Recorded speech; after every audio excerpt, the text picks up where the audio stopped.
Bonsoir à tous, bienvenue sur le plateau Equinox Soir, votre décryptage quotidien de l'actualité de lundi à vendredi, 19h, 21h, 18h, 20h, GMT. 30 jours déjà qu'il n'avait plus franchi le seuil du portail de sa résidence au quartier Santa Barbara à Yaoundé, en la faveur d'une visite des femmes du mouvement pour la renaissance du Cameroun, conduite par la deuxième vice-présidente Tyriane Noah, venue lui apporter des denrées alimentaires. Le professeur Maurice Kamto est finalement sorti de son domicile. Une liberté presque retrouvée après avoir passé un mois jour pour jour cloîtré dans sa résidence et encerclé depuis cette même période par les forces de maintien de l'ordre. Une situation qui n'a rien à voir avec l'assignation à résidence, qui est une peine judiciaire alternative à la prison prononcée pour 45 jours ou 6 mois. 30 jours que ça dure donc. Le professeur Maurice Kamto, au lendemain des marches du 22 septembre, n'a toujours pas été confronté à la justice camerounaise, encore moins fait l'objet d'une interpellation. Difficile à comprendre et même à expliquer. Madame, Monsieur, tout à l'heure à 20h, c'est la grande édition d'information présentée par Cédric Noufélé tout de suite après. Le débrief du journal et tout de suite le fait du jour.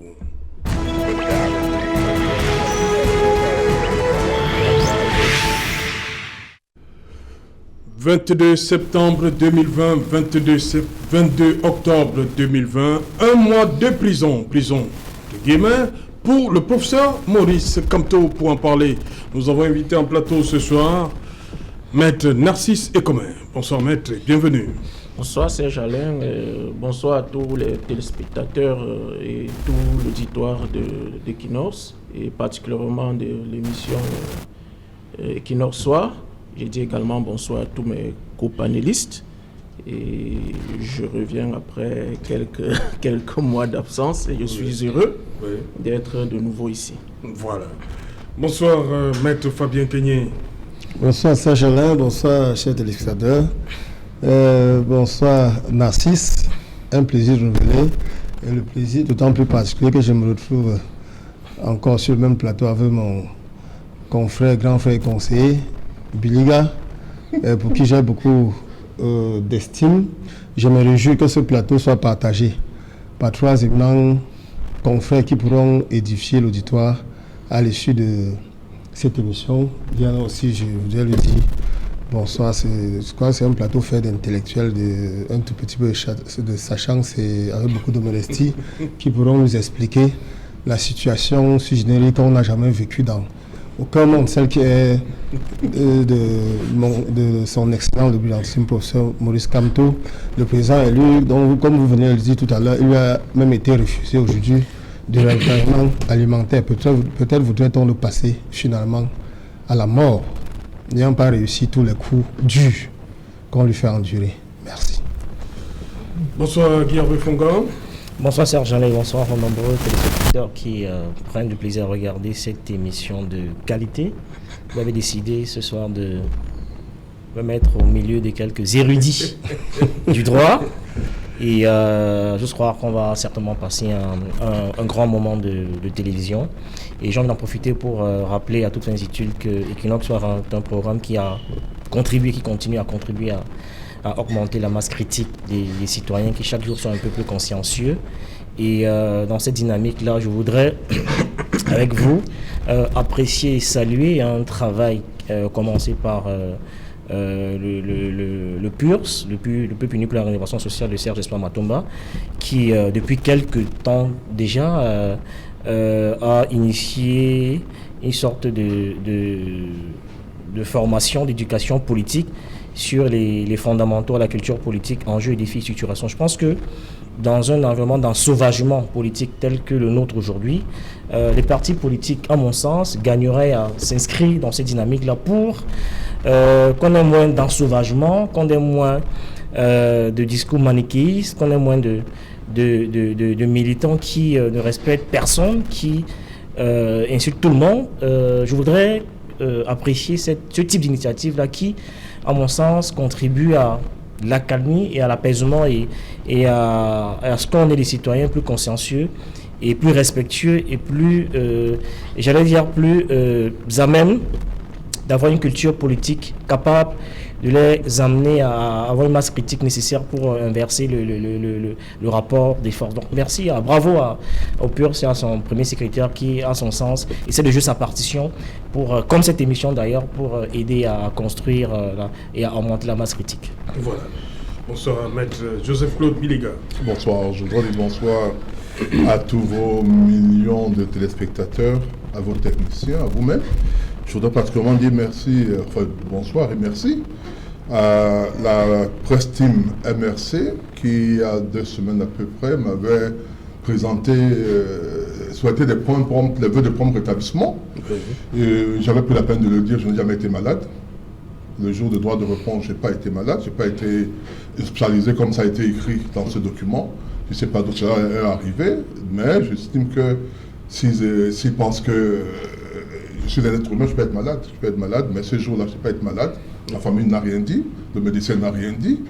C'est pour cette raison que je suis un peu la logique de Guy Hervé-Fongan pour dire que lorsque nous débattons, cessons de combattre.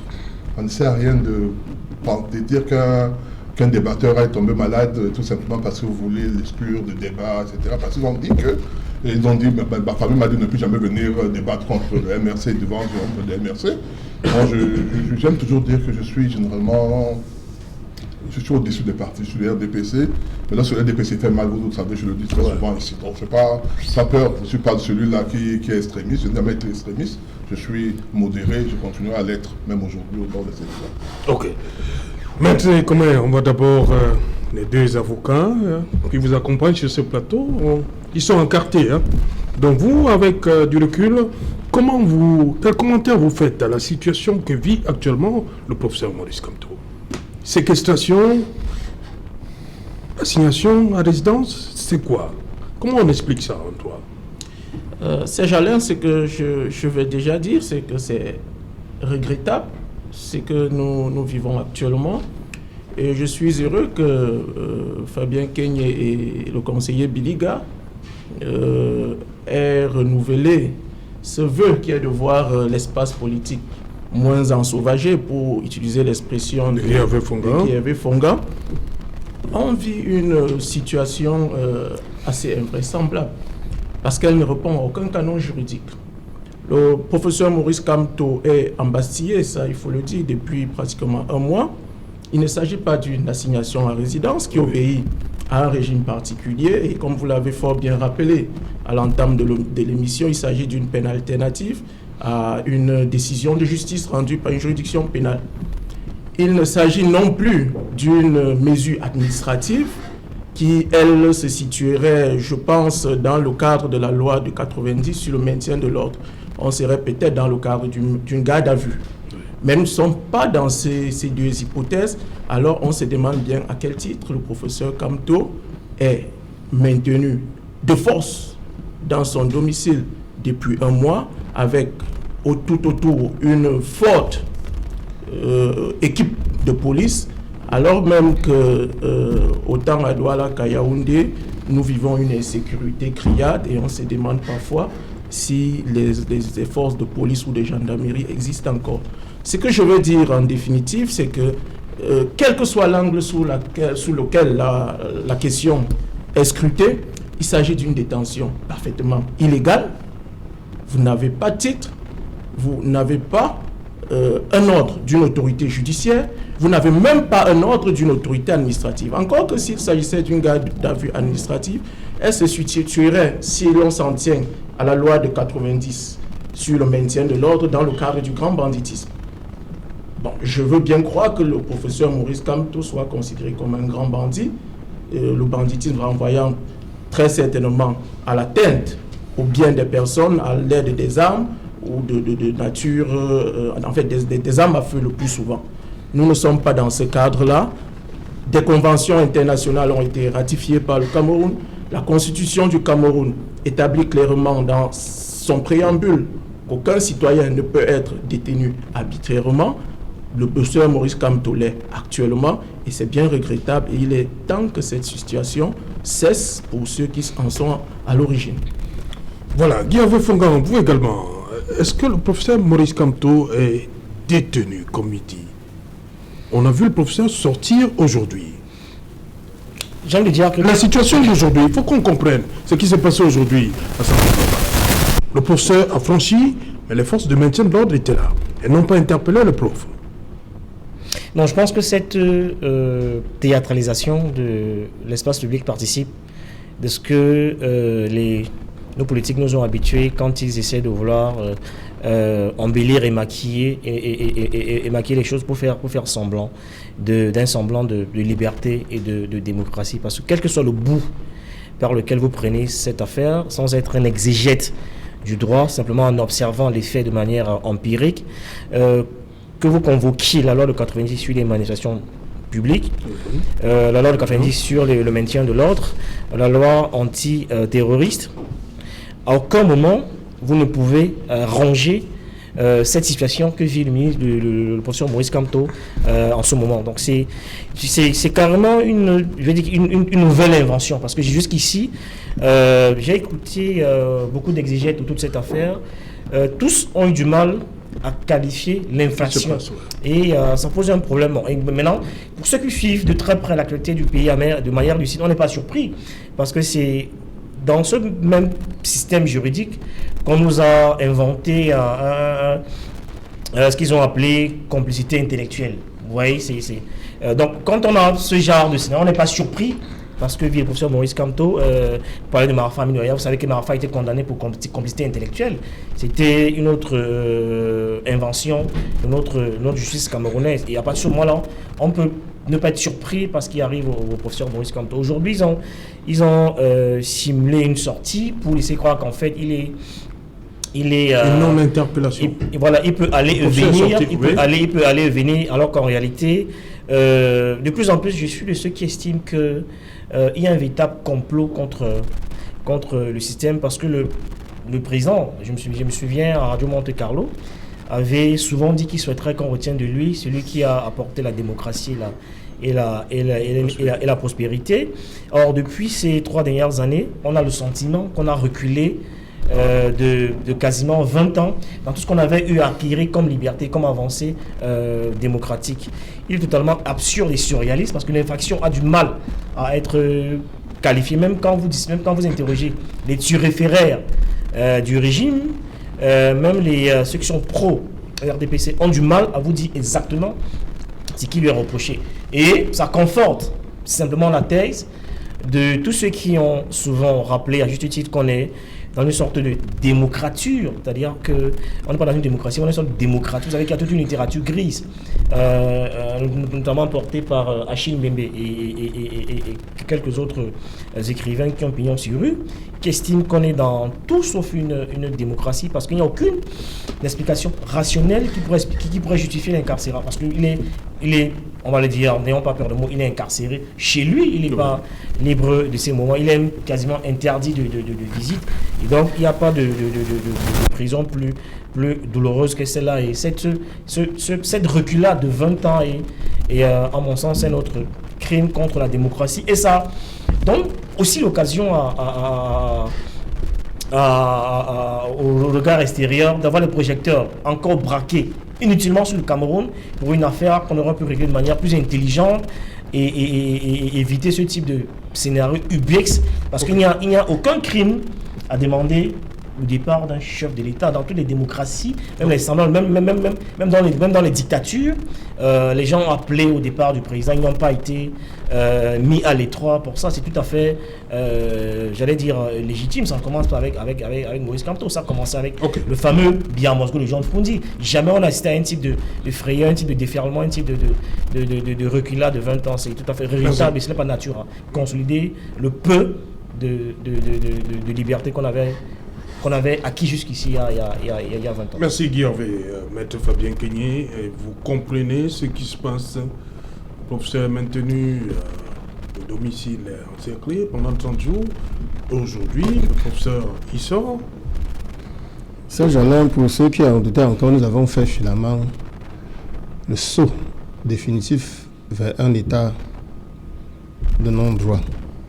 Lorsque vous évoquez la sortie de son excellence le professeur Maurice Kamto, le président élu du Cameroun, de ce jour, moi j'en ris parce que voyez-vous, il s'agit de quoi? Exaspéré par l'attente, impatient de devoir leur leader embastiller, tel que cela se passe depuis pratiquement un mois. La vice-présidente Tianoa a décidé, en compagnie de la présidente des femmes du MRC et autres militants, d'avoir quand même lui porté secours en lui apportant des vivres. L'image que vous voyez, c'est que le régime État RDPC a cru devoir interdire même qu'il lui soit apporté ces subsides-là. Ne tirer aucune conclusion de ce qu'il aurait manifesté ou on l'aurait autorisé de quelque manière que ce soit. Si vous voyez l'image caricaturale qui matérialisait cette scène-là, il est devant sa barrière entouré des babous qui l'empêchent de se mouvoir. Revenant à sa situation propre, je crois que jusqu'à présent, il me semble qu'il n'y aurait aucun érudit du droit au Cameroun, aucun professeur agrégé, fût-il des plus grandes écoles, qui pourrait nous expliquer la situation juridique ou judiciaire dans laquelle le professeur Maurice Kamto se trouve. Mon excellent confrère, maître Narcisse, et comment a vu ça sous le prisme du droit. Moi, je vais au-delà. La scène à laquelle nous participons aujourd'hui, c'est une scène totalement buesque, dans laquelle vous avez un adversaire politique. Quand je parle d'adversaire politique, c'est RDPC qui a à sa tête le chef de l'État, M. Biapol, qui est le supérieur hiérarchique, délégué général à la Sécurité nationale, le 7, qui a à sa tête, qui a dans l'un de ses démembrements administratifs, le tribunal militaire. Je voudrais illustrer, lorsque vous vous présentez devant le tribunal militaire de Douala, il y a une plaque là qui indique le service auquel il appartient. C'est indiqué président de la République, ministère de la Défense, délégation de la justice militaire. En bas, vous voyez le tribunal militaire, n'est-ce pas? Tout cela est commandé au sommet par M. Biapol. La délégation de la Sécurité nationale est rattachée à la présidence. Le 7 est rattaché à la présidence. Le ministère de l'administration territoriale, c'est-à-dire le supérieur hiérarchique des gendarmes, est nommé par le président de la République qui est le président du RDPC. C'est cet arsenal-là qui se trouve aujourd'hui devant le domicile du président Kamto et lui demande de ne pas sortir. Vous savez, c'est un secret pour personne. Moi, je fais partie du collectif des avocats Sylvain Sock. Lorsque je dis avocat, l'avocat ne se limite pas à une chapelle politique. Je crois que l'avocat va au-delà de toute chapelle politique. C'est sur le contrôle de mes confrères. Ce que nous faisons pour la population, c'est nous situer dans le cadre du droit pour expliquer aux uns et aux autres. C'est-à-dire pour participer à la construction d'un état de droit. C'est la situation que vous avez vécue aujourd'hui là. Sur le plan politique, et pour conclure sur ce point, c'est totalement un ensauvrement de la politique ou un adversaire politique, en l'occurrence Pombia, à travers ses subordonnés, prendre sur lui de broyer un adversaire qui a seulement manifesté sa liberté d'expression et d'opinion consacrée par les traités et conventions internationales que j'ai eu à citer ici. Si je voulais dérouler les articles concernant cette liberté, je pense que jusqu'à demain, nous n'aurons pas fini. Sur le plan du droit maintenant, personne n'arrive à expliquer dans quel cadre se situe la situation du professeur Maurice Kamto. Quand vous prenez ça sur le prisme de texte de 90, sur le maintien de l'ordre, le gouvernement fait bien de renvoyer sur la garde administrative, qui est dans le délai de 15 jours. Et quand bien cela serait possible, il faudra bien qu'on vous notifie cette garde à vue administrative-là et qu'on en fixe le délai. Si vous revenez à l'état d'urgence qui prévoit la garde ou l'assignation à résidence, la Constitution, quand même, je ne sais plus, je n'ai plus en tête l'article qui le prévoit, ça doit être décidé, l'état d'urgence, par un décret du président de la République. Et quand bien le président de la République a pris ce décret, il doit donner les instructions au ministre de l'administration territoriale pour qu'on puisse assigner la personne qui est visée à les en suivi. Lorsque j'ai eu dit ça, jusqu'à présent, le président Maurice Kamto ne sait pas ce qui lui est reproché, ne sait pas ce que il n'a jamais reçu de notification de quoi que ce soit. Cependant, lorsqu'il a été embassé, après plus d'une semaine d'attente, le conseil des avocats a pris sur lui, estimant que c'était un citoyen, on aurait pu faire pour n'importe qui, même pour Paul Biya, parce que ça peut arriver à tout le monde, puisque ce serait un secret pour personne, quand les militants du RDPC sont les premiers à être broyés par leur propre système, parce que quand vous dînez sur la table avec le diable, attendez, vous nécessairement à faire un jour l'objet du même festin. Okay. Voilà. Maître Joseph Claude Biliga, comment vous comprenez cette situation qui arrive au professeur Kamto? Comment dit Maître Fabien Kenyé, c'est pour broyer le professeur Kamto? On est en train de le broyer? Première chose, je voudrais dire que je suis, emmerdé par le fait que le professeur Kamto soit arrêté, que Mota soit en prison, que Bibou Nissak, que le professeur Foguet, ils ont beaucoup plus à donner hors de la prison, hors de la prison que dans la prison. Merci. Mais je voudrais quand même qu'on ne soit pas amnésique. Tout à l'heure, j'ai suivi M. Guy Hervé Fongan dire « Il ne sait pas pourquoi le professeur Kamto a été arrêté ». Je pense en toute bonne foi, nous savons tous pourquoi il a été arrêté. Nous savons tous que depuis octobre 2018, le professeur Kamto, qui avait dit, lorsque Wufundi a voulu protester contre une victoire, dit-il, volée à la présidentielle, que les décisions de la Cour suprême, le Conseil constitutionnel s'action comme Cour suprême, Cour suprême s'action comme constitutionnel sont des dogmes. Et dès lors qu'elles sont rendues, on ne les conteste pas. Nous savons bien que le professeur Kamto a contesté, pas seulement devant les tribunaux, mais dans la rue, en mettant en place le plan national de résistance, qui est un ensemble de mesures prises pour pouvoir mettre à mal la gouvernance de ceux qui sont au pouvoir. Je pense que nous sommes tous d'accord sur ce fait.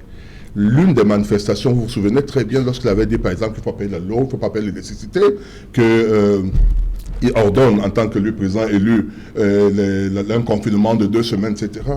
C'est des choses qui sont réelles. Aucun homme au pouvoir ne peut accepter cela, soyons tous honnêtes. Le professeur Kamto qui aujourd'hui est dans l'opposition, quand il sera demain au pouvoir, il fera exactement, il n'acceptera pas qu'on lui fasse ça. Il faut bien que nous soyons tous d'accord par rapport à ça. Donc je dis, il a continué tout récemment en disant qu'il n'y aura aucune élection tant qu'on n'a pas révisé le code électoral, tant qu'on n'aurait pas fait on n'aurait pas réglé le problème du Nord-Ouest et du Sud-Ouest. Ce sont des faits qui sont les faits réels. On peut ne pas être d'accord, mais ce sont des faits, on ne peut pas les nier. Et là, ces faits répondent à des infractions prévues par la loi, par les différents textes. Tous les jours, on les évoque ici. Je souris toujours lorsque j'entends les gens dire les traités internationaux, les trucs ici. Je l'ai dit, ces traités internationaux s'appliquent selon les pays. Et tous ces textes ont une disposition, même notre constitution que j'ai apportée ici, dit que ça doit être fait conformément à la loi du pays. C'est pour cette raison que lorsque je reviens sur ce point, le 19 septembre, les militants du MRC vont faire le sitting en France, ils font une demande d'autorisation.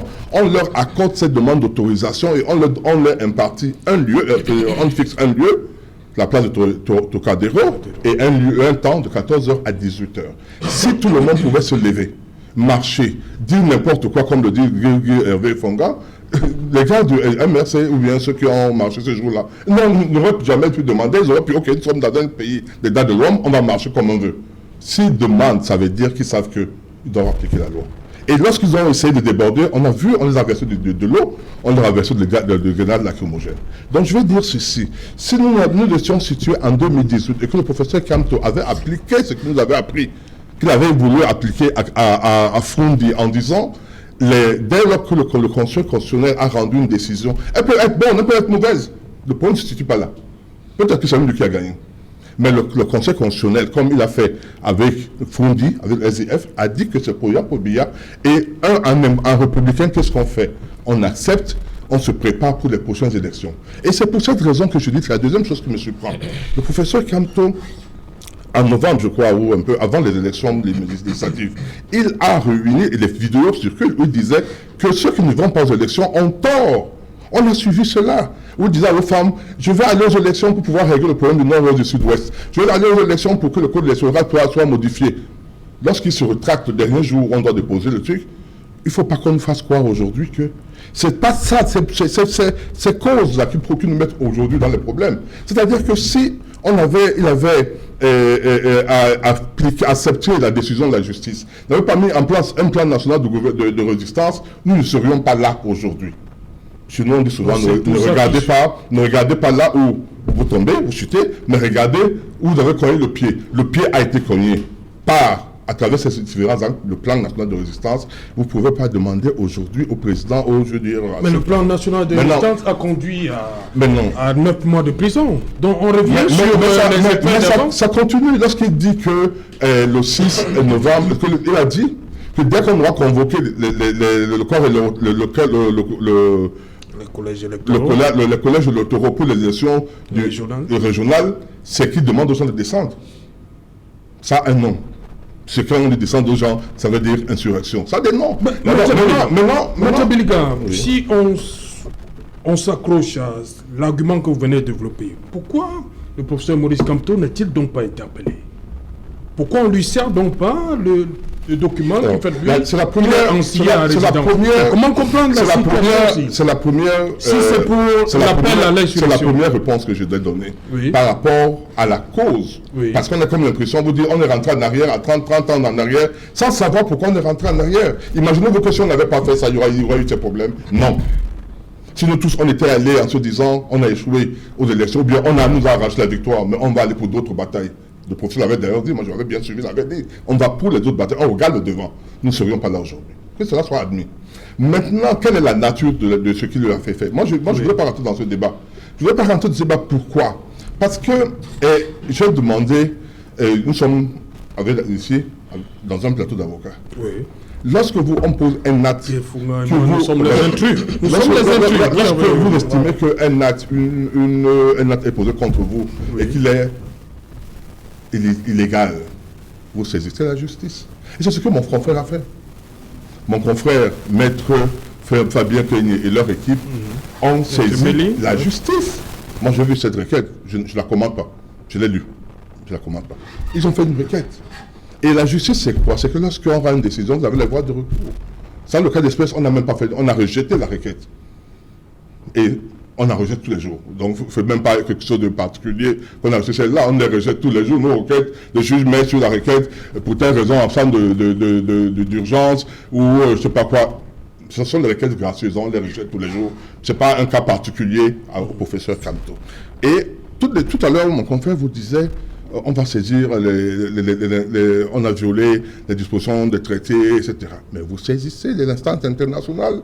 Si vous estimez que le professeur est embastillé, qu'il n'y a aucun ordre de truc, vous saisissez la justice. Aussi simple que ça. Si vous ne pouvez pas avoir confiance à celle du Cameroun, allez au-delà. Je me souviens que lorsque, en 2018, la Cour suprême a statué, le MMRC a saisi les instances internationales. Jusqu'à ce jour, on ne connaît pas la réponse qui a été donnée à cette requête, mais on a saisi. S'ils peuvent saisir les instances internationales lorsqu'il s'agit de revendiquer une victoire, pourquoi ne peuvent-ils pas, s'ils estiment que le professeur est embastillé? Je voudrais terminer en disant ceci. Je regrette un peu cela parce que je crois que l'histoire nous raconte, nous donne beaucoup d'exemples. Je donne 2 ou 3, les plus récents. Oui. Au Congo-Brazzaville, le général Mokoko, un proche du président Sassou Nguesso, a été condamné à 20 ans de prison ferme, tout simplement parce qu'il a contesté l'élection de trucs. Tout récemment encore. Vous voulez que ça se passe aussi ici au Cameroun? C'est pas ce que je suis en train de dire. Je vous dis que ça doit nous servir de leçon pour éviter d'envenimer une situation qui pouvait être normalisée. La bataille du Cameroun. Vous dites que le président Biya n'est pas le président Sassou. Ce que je vous disais, oui, il n'est pas violent. Voilà. Ce que je disais la dernière fois, lorsque le professeur Kamto a décidé de lancer son mot d'ordre en disant qu'il n'y aura pas d'élection, j'ai dit, mon Dieu, quel gâchis. J'ai dit, mais c'est quel gâchis, pourquoi? Parce que le professeur, les 2 raisons, les 2 motifs pour lesquels le professeur demande qu'il n'y ait pas d'élection. Le premier, le Nord-Ouest, pour moi, vraiment, le Nord, ça c'est politique. Oui. Parce que le professeur, même s'il vient demain, il va pas finir le nôtre. C'est pas, ne rêvez pas. Au Mali, on a enlevé ATT, Amadou Toumaré Touré, parce qu'il ne parvenait pas à régler le problème du Nord avec le Nord Mali. Ibeka a été enlevé pour les mêmes raisons. Donc, c'est pas ça le problème. Le problème là, par contre, il y a un problème qui est pour nous tous normal, réel, c'est le problème des élections, du processus électoral, qui est amélioré, qui a commencé par le ministre de l'administration territoriale qui gérait. On a dit, il est parti prenante dans le processus, c'est pas normal. On a commencé à mettre au NEL 1. Au NEL 2, Office national pour les élections, au NEL 2, on a dit que ce n'est pas suffisant. On a fait ELECAM. Certains estiment que ce n'est pas suffisant. D'autres disent qu'en fait, l'insuffisance de l'ELECAM ne découle pas des tests, mais de l'application des tests, pas seulement par l'État, par ELECAM, mais également par les partis politiques d'opposition qui ne jouent pas leur rôle dans les différentes commissions dans lesquelles ils sont impliqués, ou bien dans la défense, dans la présence, lors de la présence dans les bureaux de vote et autres. Voilà la situation. Ok. Maître Narcisse, c'est comment? Oui, Serge Alain, j'ai écouté avec un intérêt certain mon confrère et conseiller Biliga, et qui a son habitude, comme on dit au quartier à Beauté, en touche sur la question principale qui est en discussion. Est-ce que l'arrestation ou la détention du professeur Maurice Kamto est légale? C'est la seule question à laquelle il faut répondre. Simplement. Et je le prends au mot lorsqu'il a dit, nous savons tous pourquoi il a été arrêté, mais moi je ne sais pas. Il n'est notifié de rien. Si vous avez reçu une notification d'un quelconque acte ou titre juridique qui est à la base de l'arrestation du professeur Maurice Kamto, nous serons heureux que vous le partagiez avec nous. Pour l'instant, nous n'en savons rien. Vous avez encore dit que le professeur Maurice Kamto, moi je ne veux pas me lancer dans des discours politiques, je pense que ce n'est pas encore mon rôle, peut-être ce le sera un jour, mais pour l'instant je me confine à une analyse juridique de la situation. Vous avez indiqué que le professeur Maurice Kamto aurait déclaré que les élections n'auraient pas lieu, mais c'est son droit le plus absolu, c'est ce qu'on appelle la liberté d'expression. Il a dit que les élections n'auraient pas lieu. Lors des députations et des élections de mai, il a demandé à ses militants de ne pas y aller. C'est son droit le plus absolu. Il a fait de même pour les régionales. Je ne pense pas qu'il y ait un problème particulier à cela. Il faut qu'on accepte de voir des gens afficher des banderoles dans la rue où ils réclament au président Paul Biya de rester au pouvoir au-delà de 40 ans. Il faut aussi qu'on accepte d'entendre un autre son de cloche contraire, c'est-à-dire des personnes qui estiment qu'il n'est plus bon pour eux, voilà leur candidat, ou voilà quelqu'un d'autre qui, à leur sens, pourrait faire l'affaire. Donc, embastiller un individu au XXIe siècle, pour ses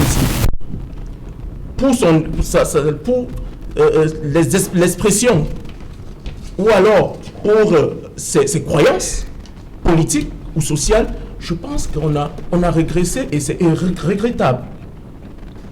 En 90, cela a été fait dans les années 90 avec John Fundi, on était une démocratie balbutiante.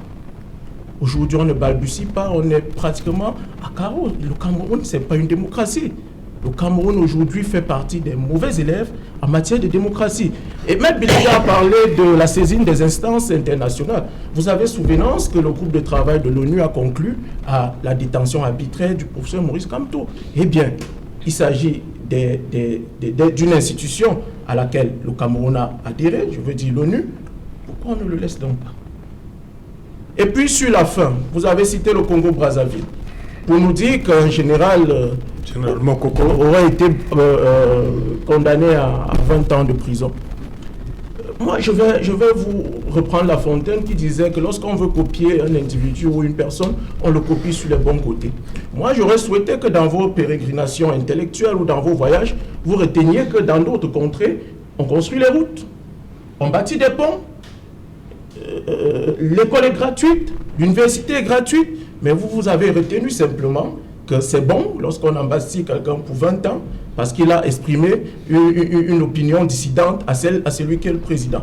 Je pense que c'est pas une très bonne approche de la question qui est en discussion aujourd'hui. Une chose est certaine, le professeur Maurice Kamto, qui n'est pas mon ami, je ne suis pas militant du MRC. Oui, les gars, vous pouvez en douter. On peut en douter. Oui, mais si vous êtes un homme normalement structuré, on peut en douter. Si vous êtes un citoyen normalement structuré, vous ne pouvez pas dire que ce pays marche mal, marche bien. Et c'est ça le problème avec vous. Je ne suis pas normalement structuré, c'est ça. Je ne parle pas de vous. Ok, merci. Ce n'est pas une discussion personnelle. Ok. Je ne parle pas de vous. Je parle de façon impersonnelle. Ok, et vous savez bien que j'ai du respect pour vous. Si vous êtes un homme normalement structuré, vous ne pouvez pas conclure que tout marche bien dans ce pays. C'est ce que je dis. Et actuellement, nous avons régressé. Vous-même, vous l'avez reconnu tout à l'heure en disant que en 90, il y a des choses qui ont été faites. Mais aujourd'hui, nous sommes en 2021. Est-ce qu'en 2021, on devait encore maintenir un homme en détention parce qu'il a exprimé une opinion dissidente à celle des tenants du pouvoir? Je dis non. Et puis vous avez, et je termine par là, citant l'application des traités internationaux, vous avez dit qu'ils s'appliquent selon les contrées. Moi, j'estime que c'est une contre-vérité parce qu'un traité international, oui, je serais heureux que vous me produisiez votre documentation. Un traité international, il faut le savoir, a primauté sur la loi. Il n'a pas à s'arrimer à une loi. C'est la loi qui doit s'arrimer au traité international. Ça veut dire que si vous avez des lois au Cameroun qui sont contraires aux obligations internationales prises par le Cameroun, elles ne doivent pas être appliquées. C'est très simple et je pense que Fabien Kenyé, qui est sur le plateau, n'aura pas une opinion dissidente à la mienne. Voilà. Guy-Hervé Fongan, d'abord, est-ce que vous convenez avec moi que le cas, on va le dire comme ça, le cas du professeur Maurice Kamto est complexe? Il n'est pas interpellé, il ne fait pas l'objet, on n'a pas, la justice ne se prononce pas, Maître Fabien Kenyé vous l'a dit. Qu'est-ce qui se passe concrètement? Il est complexe parce que le parti État, le RDPC, a réussi à entraîner les gens dans leur schème de pensée avec des éléments de langage qu'on connaît tous. Parce que quand vous écoutez Maître Biliga parler des voies de recours, parler de saisir la justice, etc., c'est les éléments de langage couramment utilisés par certains référaires du régime, simplement pour observer avec vous qu'ils ont réussi malheureusement à déplacer le problème sur le sang juridique. Oui. Alors la vérité, en s'enfermant dans ce juridisme-là, on ne sortira pas de cette affaire, simplement parce que quand vous prenez l'exécutif, le législatif et les judiciaires, eh bien on est tous d'accord sur ce plateau qu'il n'y a pas de... Je veux dire que tous subissent l'exécutif, c'est-à-dire qu'on est dans un, comme la plupart des pays francophones qui ont hérité de ce que certains ont appelé le jacobinisme français, c'est-à-dire caractérisé par un État centralisateur qui contrôle et qui veille sur tout. Et donc, que ce soit le pouvoir exécutif, judiciaire et législatif, tous les trois entretiennent un rapport incestueux. Donc il est illusoire de penser que on peut espérer régler son problème avec une approche juridique. C'est totalement impossible quand les magistrats sont aux autres. Il faut introduire des voies de recours, etc. C'est compliqué. Pour un être normalement constitué, je veux dire qu'il serait à la limite stupide de croire que c'est une voie qui peut prospérer. Dans le langage clinique, il y en a qui disent que l'incapacité de percevoir un changement est perçu comme une pathologie. C'est-à-dire que si vous faites depuis 30 ans, on fait la même chose, on obtient quasiment rien du tout, et bien il est, à mon sens, de bon ton d'essayer d'expérimenter autre chose pour obtenir des résultats depuis 30 ans. On fait exactement la même chose. Les magistrats, on a une justice qui est aux autres, et donc quel que soit le recours qui est introduit, c'est clair que ça ne va pas prospérer, donc il faut essayer d'expérimenter autre chose. Donc il aurait été intéressant de déplacer le problème sur le champ politique pour espérer faire fléchir le régime en place. C'est en ce sens que je peux peut-être regretter de constater malheureusement qu'on a peut-être pas une opposition qui puisse au moins s'entendre sur les choses essentielles, faire bloc sur des préoccupations d'intérêt général et pouvoir bousculer l'ordre établi. Certains peut-être qui n'ont pas une mémoire sélective Guillaume se Fonga, rappeler. vous évoquiez le PURS en début d'émission. Quelle est la position du PURS par rapport à ce qui arrive au professeur Kamto? J'ai évoqué le PURS en début d'émission pour simplement rappeler une action qui m'a semblé... Parce que vous venez d'évoquer l'opposition. Oui, mais utile à la démocratie. Ils ont initié une série de causeries éducatives avec les citoyens en dehors de leurs militants pour ce qu'ils ont appelé les fondamentaux de la culture politique. Ça me semble utile dans un environnement ensauvagé politiquement tel que le nôtre. Et c'est une dynamique dans laquelle devraient s'inscrire les autres partis politiques. Et évidemment, le PURS, comme les autres partis politiques, a condamné cet embastillement de Maurice Kamto qui, jusqu'à preuve de contraire, viole toute réglementation. Et puis, il faut peut-être espérer qu'on ait une véritable conscience, une masse critique des citoyens qui peuvent, à un moment donné, estimer qu'ils peuvent se mobiliser comme un seul homme pour tirer la sonnette d'alarme. Okay. Je disais que ceux qui n'ont pas la mémoire sélective se rappellent qu'il y a quelque temps, le PCN, avec Abralbi, avait subi à peu près les mêmes abus où il a été interdit d'accéder au siège de son parti, il a été quasiment séquestré pendant plusieurs heures et les gens estimaient que c'était, enfin pas estimé, mais okay. On n'a pas vu une mobilisation collective. Je veux dire que ce type de scénario, quand ça se répète et que les citoyens regardent sans rien dire ou sans rien faire, okay. Eh bien ça conforte le pouvoir dans ce type de choses qu'on continue à embrigader davantage les Merci Guillaume Fonga.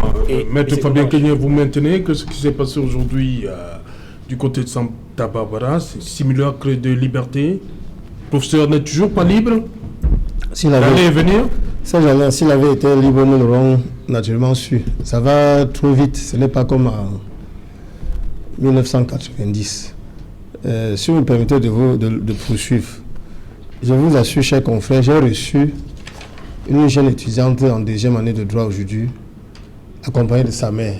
Sa mère me disait qu'elle ne cessait de lui dire absolument de la mettre dans un cabinet d'avocat pour savoir ce qu'elle fera plus tard, puisque c'est aventurée dans la filière du droit à l'université. Pour dire quoi? Tel est-ce que nous sommes sur votre plateau, avocat comme nous sommes là, parfois c'est pour susciter des vocations. Au sortir de cette émission, je suis sûr et certain que cette étudiante et sa mère me regardent et se disent, quand les avocats parlent là, que faudrait-il retenir de ce qu'ils ont dit au travers des règles de droit établies, de ce qu'elles regardent dans les livres, de ce que le droit international dit. Guillaume Fonga a dit tout à l'heure que nous avions procédé à un saut en arrière de pratiquement 20 ans. Oui, on a Ce n'est pas 20 ans du tout. On a reculé. On n'a pas reculé de 20 ans. C'est beaucoup plus que ça. Rappelez-vous. C'est l'heure du journal, on revient. C'est promis, après le journal. Bonsoir CD, comme menu ce soir. Bonsoir Sage Alain, bonsoir à vos invités. Ce soir, nous parlerons de la scène surréaliste vécue devant la résidence du professeur Maurice Kamto, là où il y a eu un renfort de gendarmes, de policiers à l'annonce de la venue des femmes militantes du mouvement pour la renaissance du Cameroun, dont le journal de 20h. Vous verrez comment cette mobilisation féminine a ébranlé le dispositif sécuritaire déployé autour de la résidence du professeur Maurice Kamto à Yaoundé. Nous parlerons également dans le journal de 20h de la réhabilitation des infrastructures routières au moment où le pont sur la Dibamba pose problème dans la capitale économique du Cameroun. Le gouvernement annonce la mise en place et la construction de nouveaux ponts. Pendant ce temps, une opération de bouchage des nids de poules se poursuit sur l'axe Douala-Yaoundé sans pour autant résoudre le sempiternel problème de la dégradation constante des routes sur la nationale numéro 3. Nous ferons également le point dans la page internationale de l'attitude des candidats de l'opposition en Guinée-Conakry, mais également celle de l'opposition en Côte d'Ivoire, là où elle continue de maintenir la pression malgré des gestes d'ouverture effectués par le régime d'Alassane Dramane Ouattara. Nous en parlerons dans quelques instants. C'est Alain.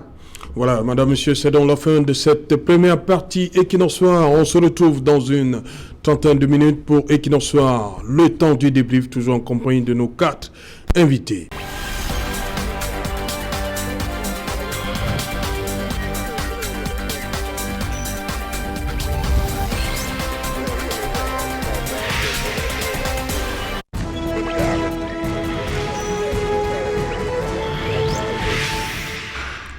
Retour sur le plateau Equinox Soir, deuxième partie, c'est la partie consacrée au débrief du journal, toujours en compagnie de Maître Narcisse Ecomin, Guy Hervé Fonga, Maître Fabien Keigné et Maître Joseph-Claude Biliga. Maître Joseph-Claude Biliga, comment comprendre ce qui s'est passé aujourd'hui à Yaoundé, des personnes qui apportaient des vivres frais, quoi on soupçonne, il y avait quoi dans les vivres, pourquoi on empêche ces personnes de rencontrer... Vous savez, quand je vais le dire maintenant, on va me dire que... Non, dites-le. Moi, je suis l'avocat. Oui. J'ai entendu un son de cloche. Oui. Je n'ai pas entendu un deuxième. J'ai entendu quelqu'un dire qu'on a interdit, qu'on a fait ci, qu'on a fait ça. Je ne voudrais pas me prononcer sur des choses que je ne connais pas. C'est ce que je voudrais dire. Donc, je fais quand même un constat. Et je me rappelle que... Maître Biliga, tout ce sur quoi vous prononcez souvent, je fais quand même un constat. Et je l'avais déjà dit lors d'une émission radio ici. Oui. Que si moi j'étais le professeur Camto, je ne resterais pas dans la maison. Je sortirais comme il a fait aujourd'hui. J'irais même plus loin. C'est-à-dire que... Non, sortir de la maison. Parce que tout à l'heure, j'ai entendu dire il a bravé. Il n'a pas besoin de braver. Parce qu'on vous dit il a interdit de sortir. Aujourd'hui, on nous a quand même dit qu'il est sorti de sa concession. Ça veut dire qu'il est sorti de la concession. C'est pas, vous comprenez. Donc je veux dire que... Et en plus, il faut dire une chose. Tout à l'heure, j'ai entendu mes confrères parler de justice et autres. Ou M. Fondarché, j'ai sursauté. Si nous n'avons pas confiance en la justice, on ne fait pas la justice. On démissionne, on devient journaliste, on devient autre chose. Si nous sommes avocats, c'est parce que nous avons confiance en la justice. C'est parce que le professeur Camto avait confiance à la justice qu'il a saisi le tribunal militaire contre le président de l'Assemblée nationale. C'est parce qu'il avait confiance à la justice, et c'est normal qu'il a saisi le Conseil constitutionnel pour pouvoir contester la décision, pour pouvoir contester, enfin pour la présidentielle. Parce qu'il croit en la justice, qu'il a saisi le juge de requête d'ignorement pour un référé, etc. Donc on ne peut pas même temps dire une chose et faire le contraire. Si on ne croit pas à la justice, on est saisi par la justice.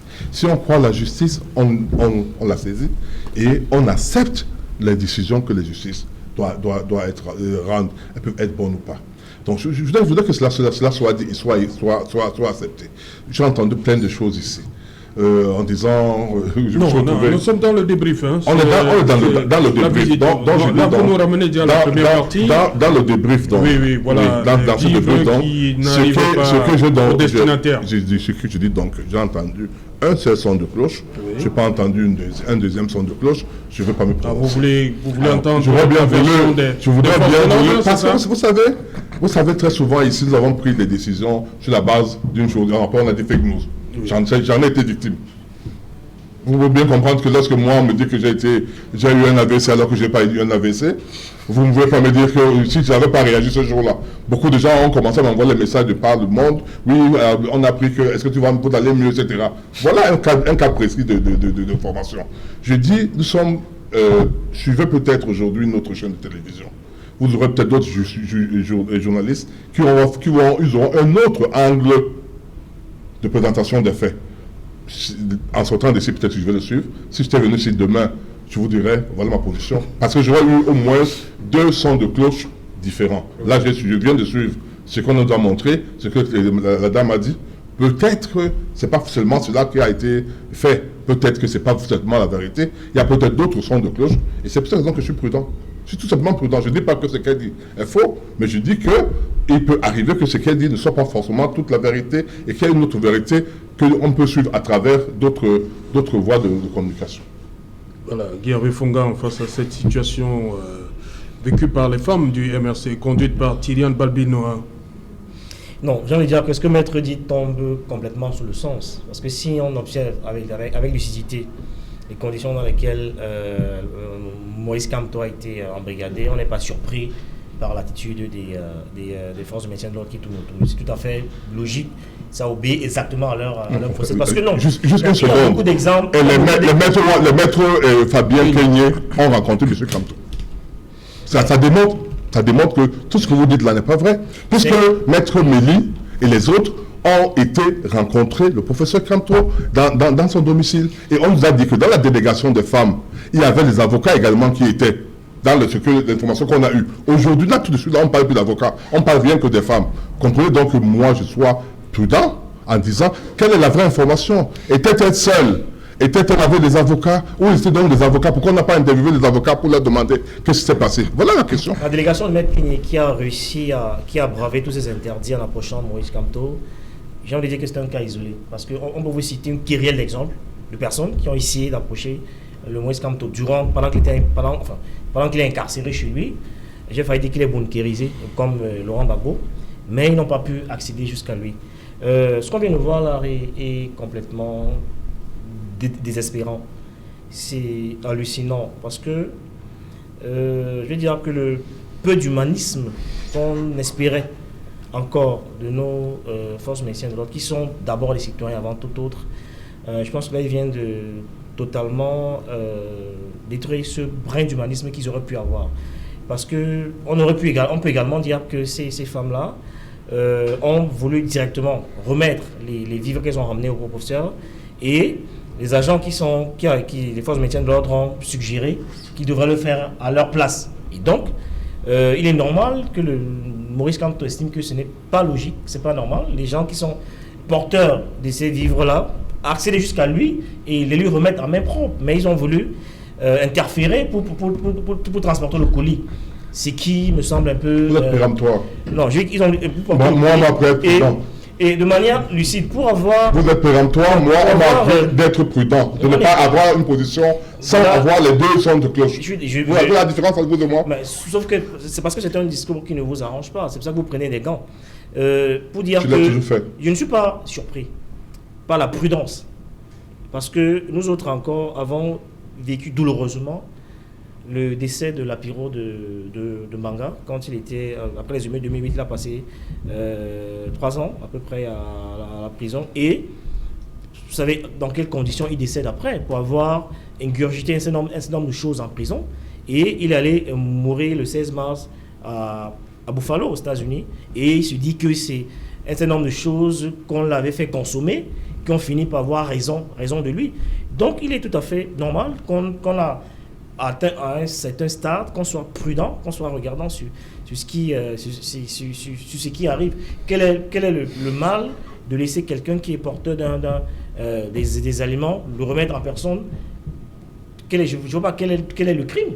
On vous laisse une histoire de quelques temps et puis vous êtes reparti. Dans cette barrière-là, je dis que qu'on a un brin d'humanisme et d'humanité, ils auraient pu encadrer ça et même observer la scène, et sans que...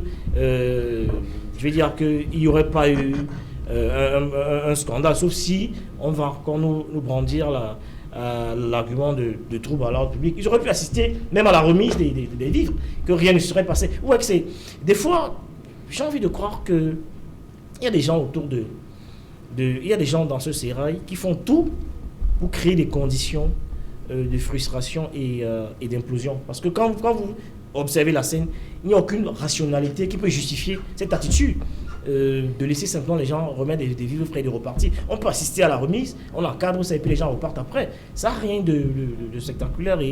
Et voyez-vous, on est des fois obligé, avec un pincement au cœur, de dire avec suffisamment d'enfance que la cumulation de frustration est le carburant de la révolte. Et ce n'est pas... C'est totalement irrationnel quand on observe la scène. Il n'y a aucun mal à ça. On aurait pu encadrer et vivre ça en direct et les laisser repartir. Ok. Maître Narcisse, c'est comment vous comprenez ce qui s'est passé aujourd'hui, que les forces de maintien de l'ordre s'interposent entre ces femmes-là qui venaient pour remettre des vivres à leur leader? Oui, Serge Alain, on est un tout petit peu dans ce que j'appellerais le bal des courtisans. Oui. Vous avez des personnes aujourd'hui qui sont pratiquement en compétition pour se faire voir ou pour paraître être les plus beaux auprès du président Paul Biya, qui est le président du RDPC et le président de la République. Parce que c'est difficile de comprendre qu'un monsieur dont les conditions d'embastillement sont d'ores et déjà illégales, personne ne l'a contesté ici. Maître Biliga a fait un peu du ponce pilatisme, je le comprends, sa position n'est pas très gaie à défendre. Et lorsqu'on vient lui donner des vifs, il se trouve encore des forces de l'ordre pour, peut-être pas empêcher, mais pour jouer... Ils disent qu'ils ont reçu des instructions. Oui, mais on est toujours dans ce cas-là où on n'a rien décrit. Et en cela, je rejoins Fabien et Serge Alain pour dire qu'en réalité... Et Guy Hervé. C'est Guy Hervé, désolé. C'est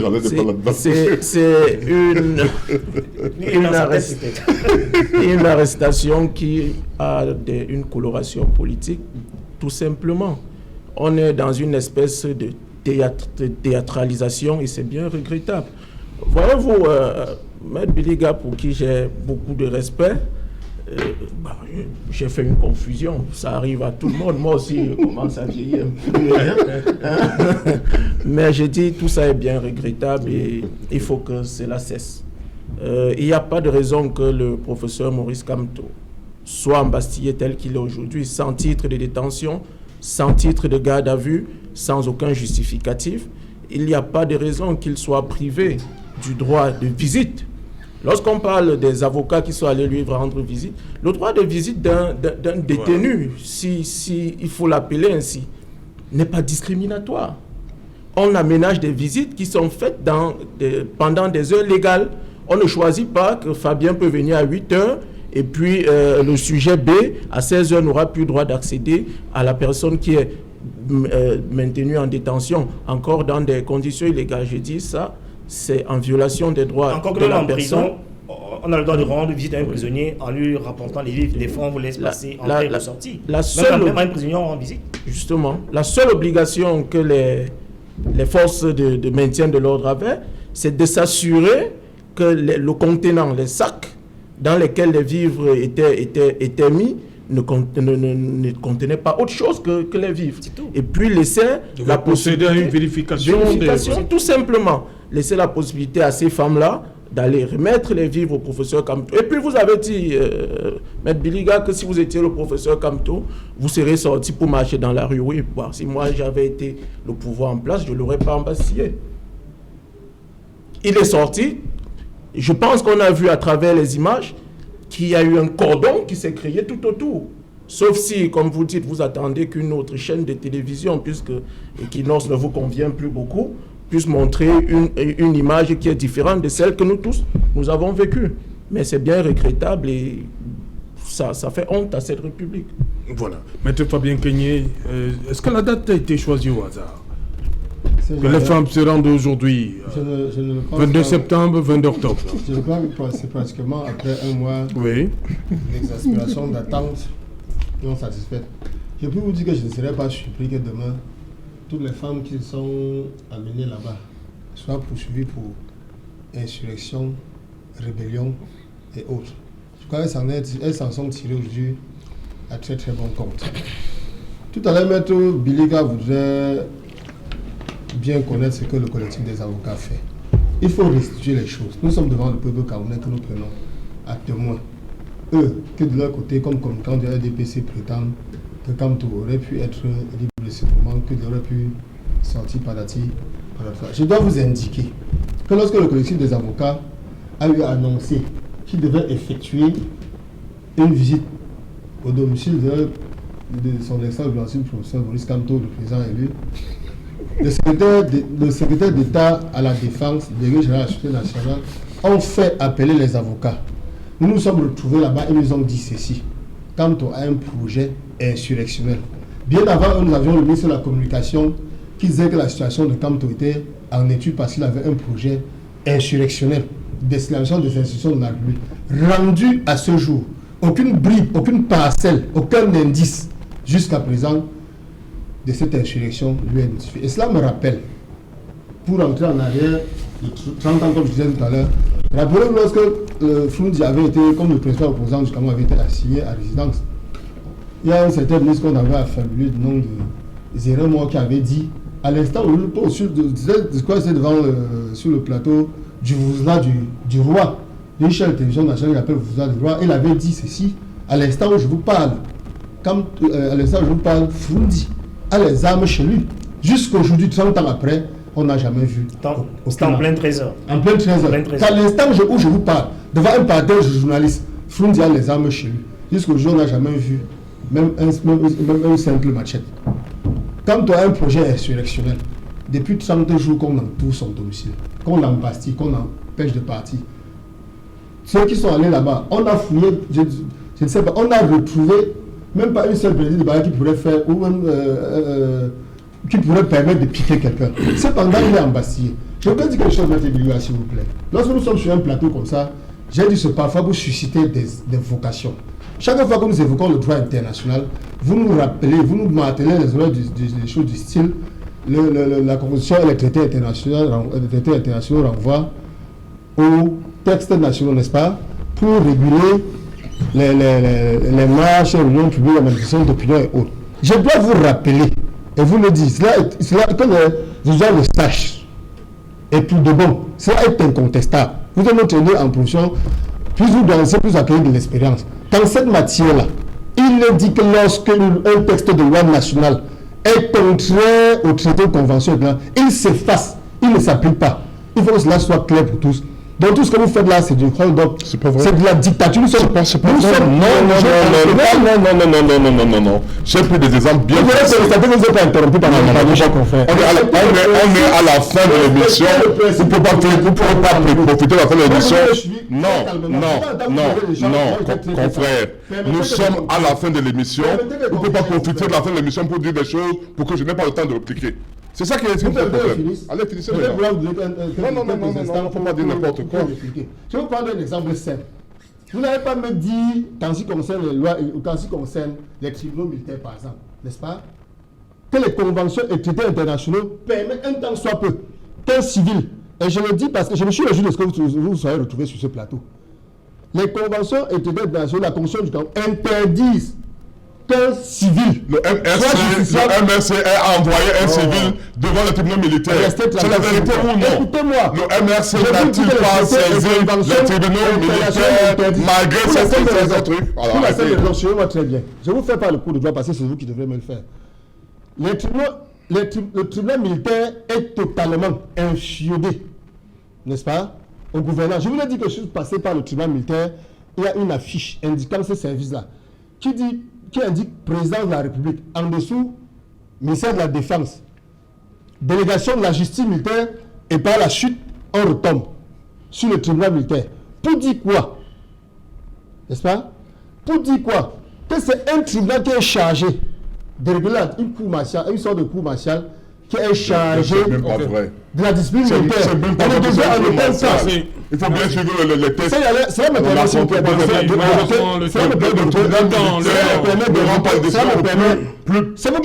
Est-ce que le TG ne condamne pas à mort? Merci, nous sommes arrivés. Est-ce que le tribunal civil ne condamne pas à mort? Merci, maître Biliga. Merci, maître Commun d'être venu. Merci, maître Fabien Kenyé. Merci, maître Guervé Fong. Non, merci. Voilà,